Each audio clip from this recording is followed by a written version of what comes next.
Magandang araw po sa inyong lahat. Ako po si Orly Daiz. Isa rin po akong dating Becky.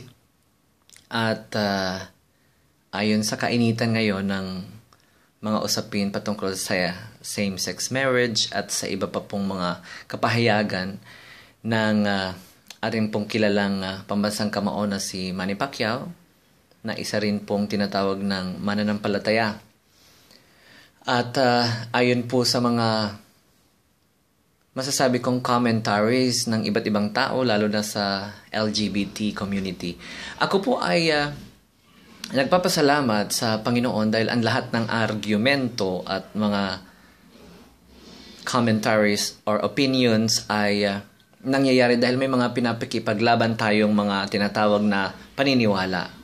Sa isang banda ng aking buhay, on my part, I would like to share with you about my life. Ako po ay dati ding homosexual at practicing same-sex physical relationship or sexual relationship, and yet dumating sa aking buhay na nung hindi ko pa nakikilala ang Panginoon, ako ay nagkaroon na din ng tinatawag na understanding that mahirap umasa na ako'y mamahalin din ng lalaki. I'm a God-fearing person, pero hindi ko alam na hindi rin pala tungkol sa kabutihan kung paano ang tao magkakaroon ng panunumbalik sa Panginoong Jesus. Now, with regards doon sa mga sitwasyon ngayon na nagkakaroon ng kainitan dahil sa comment ni Manny, para sa akin, meron pong puntos na dapat nating tingnan, lalo't mga sikat ng tao ang mga nagsasalita. May mga nasaktan, meron din pong tinatawag na agree kay Manny, meron ding agree doon sa kabilang banda. Siguro I would stand here, depende sa kung ano yung ang laman ng aking puso. Kung asal hayop, I have remembered that my teacher, one of my teachers in Bible school, nasabi niya, nowadays, people are behaving like animals. Generally speaking, whether may kaalaman na sa salita ng Diyos o walang kaalaman sa salita ng Diyos. The words in the Bible are there to correct and to warn, to edify, to comfort. Talagang matalim ang salita ng Diyos when it comes to not just homosexuality, but about sin in general. Definitely, kung hindi ito tugma sa panuntunan ng Diyos, yan ay mali, sin. Whether it's an action of behavior na inahalin tulad sa animal or inihalin tulad sa mga taong may kaunawaan. Basically, animals doesn't have thinking or tinatawag na kaunawaan sa mga bagay-bagay, kaya sila kumikilos ayon lang sa kanilang mga instincts.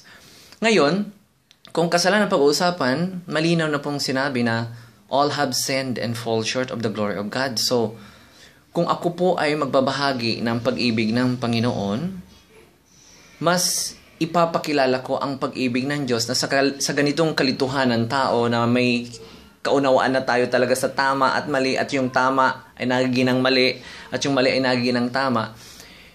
Kailangan magkaroon talaga tayo ng tinatawag na stand. So on my part, which is like now that I am a married person and I have 5 children, talagang dun ko napatunayan na ang Diyos lang ang siyang lumimot sa lahat ng aking karumihan. Ako man ay nag-asal hayop o nag-asal tao man, subalit nagkulang, nagkamali. Pero inasahan ko na yung pag-ibig ng Diyos ang siyang nag-lead sa akin to become who I am now, which is like a gift of God, especially yung tinatawag niyang pag-ibig. Kung babalikan ko yung Romans 3:23, for all have sinned and fall short of the glory of God. Totoo yun. Hindi naman kinakategorize doon yung mga taong asal hayop, at hindi rin kinakategorize doon yung may mga manners. For all have sinned, ibig sabihin, kasama na doon ang lalaking straight, babaeng straight, tibo ka man, bading ka man, practicing sexual immorality, practicing lies, practicing sorcery, and many other forms of wickedness. So kung if God, na alam natin, which is tayong mga Filipino, believer din ng Diyos, kaya lang sa dami ng mga intellectual na pumapasok sa utak natin, nagkakaroon na tayo ng sarili-sarili nating interpretation of who really God is. Pero on my part and on my own opinion, ang stand ko talaga there is God that represents God's love, and that is through the name of Jesus Christ. When I received Him as my personal Lord and Savior, doon ko naintindihan. Talagang masama po ang ginagawa ko noon. Hindi talaga katanggap-tanggap. And I realized also to myself that I have to humble down, not because I have to do good works para ako kalugdan ng Panginoon, but definitely, it's not my works that will be, sufficient and acceptable.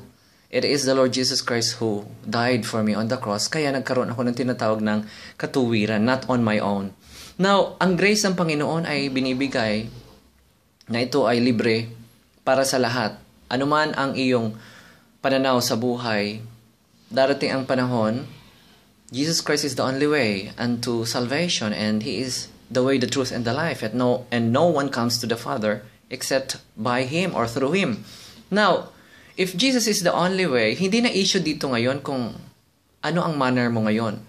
Marami na pong mga tinatawag na bansag sa bawat tao. Hindi man bading ang nababansagan o ang tibo ang nababansagan. Maging mga straight na tao ay nababansagan man din. At ang lahat ng mga pangyayari na ito sa mundo ay siyang nakapagbibigay ng kabigatan lalo sa ating mga buhay-buhay. Everybody wants to be on top. Everybody wants to be sikat. Everybody wants to be powerful. Pero ang nakakalungkot, ang totoong pag-ibig kasi does not record wrongs. Ang Panginoon ay hindi nagre-record ng wrongs. Ang sabi niya sa Hebrews 8:12, which is actually for the Israelites, na pwede ko nang angkinin because I believe in the Lord Jesus Christ. Ang sabi doon, for I will be merciful to their unrighteousness, and their sins and their lawless deeds I will remember no more. And their deeds na mali, makahayop man, lawless deeds, ibig sabihin walang katarungan. Kasi kung gumagawa ka ng mga bagay na hindi makatarungan, para din naman ikaw hayop. So generally, we're all like that. Hindi na nagka-categorize dito if you're having sex with a man or if you're having sex with a woman.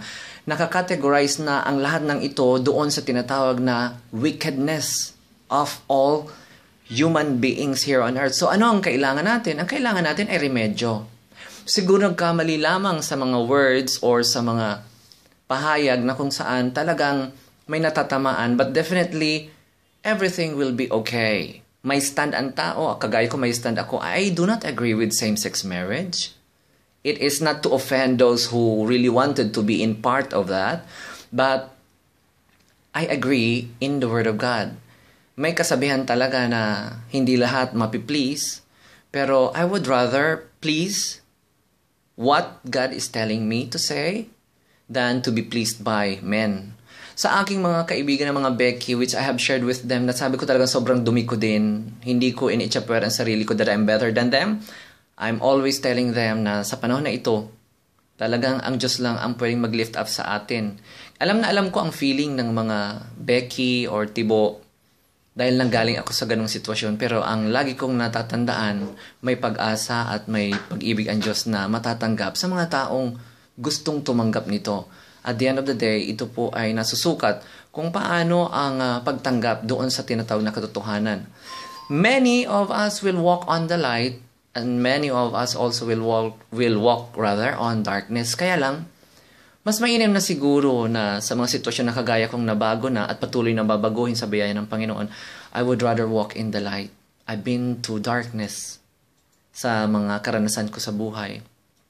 Namamali pa din, pero nakikita ko yung plano ng Panginoon na makita ko ang totoong liwanag at ang liwanag na yan ay maibahagi rin sa iba. So, I believe para matapos ng mga issue na ito, lahat po tayo ay nangangailangan ng pag-ibig ng Diyos. Lahat tayo ay gustong iligtas ng Panginoon, pero sa katotohanan, iilan-ilan lang po ang tatanggap, iilan-ilan ang maniniwala, at iilan-ilan lang din ang magpapatuloy.